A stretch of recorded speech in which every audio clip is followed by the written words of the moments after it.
It's amazing how sometimes a single word can just unlock an entire world of meaning.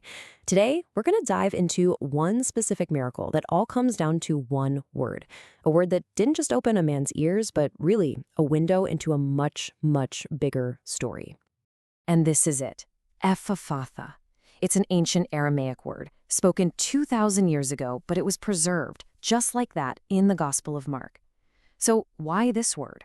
What is so special about it that it wasn't just translated like everything else? Well, that's the puzzle we're going to piece together. Okay, so to really get the power of this word, we have to go right to the moment it was spoken. And what's interesting is that this wasn't some huge public show. The story we get from Mark chapter 7 describes something really personal, almost intimate, that was happening away from all the crowds. So picture this. Jesus is in this region called the Decapolis. Some people bring him a man who is deaf and can't speak clearly. But instead of doing some big, flashy miracle for everyone to see, Jesus does something else. He takes the man aside, away from all the noise and expectation, for a quiet, one-on-one encounter. And just look at the process here. This is so hands-on. It's not a simple command from way over there. It's incredibly physical. Jesus actually puts his fingers in the man's ears. He then spits and touches the man's tongue. He looks up to heaven and lets out this deep sigh. Some scholars think this shows just how much he felt for the man's suffering. And only after all of that does he say the word. So let's get back to that word, because this is where it gets really fascinating.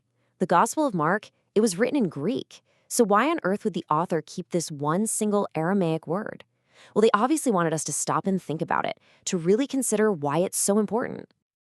So Ephphatha, it's what's called an imperative. It's not a polite request, it's not a suggestion, it's a command. A direct, powerful order that means, simply, be opened. It's got this sense of a total release from whatever was holding the man back. And bam! The result is just as immediate and just as powerful as the command. Instantly, the guy's ears pop open, whatever was tying up his tongue is gone, and for the first time, he starts speaking perfectly clearly.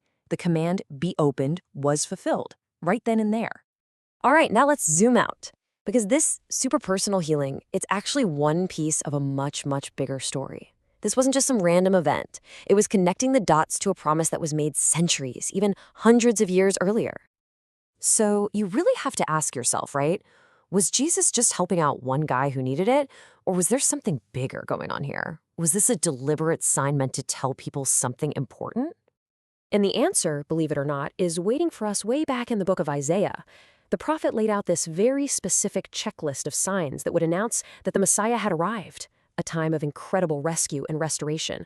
And what's on that list? Well, Isaiah said that in that day, the ears of the deaf will be unstopped, and the tongue of the mute will sing.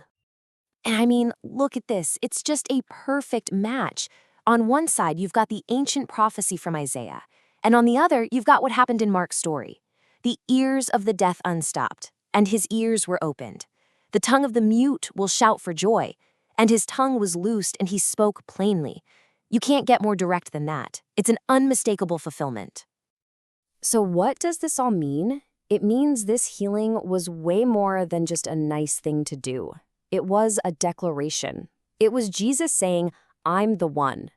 For anyone who knew the prophecies, this private miracle was a very loud, very public sign that the age of restoration they had been waiting for had finally arrived. But let's take this one step further, to our final section on restoration. Because the command be opened wasn't just about restoring a man's physical senses. It was about restoring a whole person back to their world. So what was really being opened here? You have to remember, in that culture, being deaf and having a speech impediment would have been profoundly isolating. So this healing, it restored his ability to be a full part of his community, to finally hear the scriptures, to join in with everyone else in worship. It was nothing less than a sign of his full human capacity being given back to him.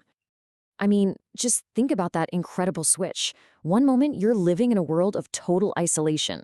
The next, you're right back in the heart of your community. You go from absolute silence to being able to hear and even participate in worship. This miracle brought him back into the entire social and spiritual world he'd been cut off from. So here's the big takeaway. That command, Epaphatha, it was more than just a physical healing.